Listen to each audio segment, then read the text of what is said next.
Hey, if you want to check calories burned on your Apple Watch Series 10, so I can recommend you to do this on your iPhone because everything will be much bigger and more visible to you. So open the Health application, go for Summary, and now when you start scrolling, you will have to click to show all health data.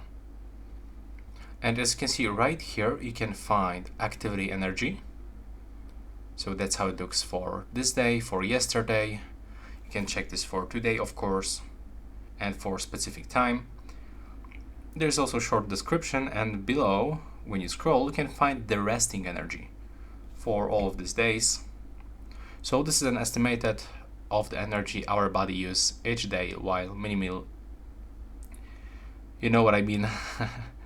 And additionally, physically activity requires more energy over and above resting energy. So here you can show all data, all the kilocalories for every day, and that's how it looks for every hour. So yeah, that will be all, and thanks for watching.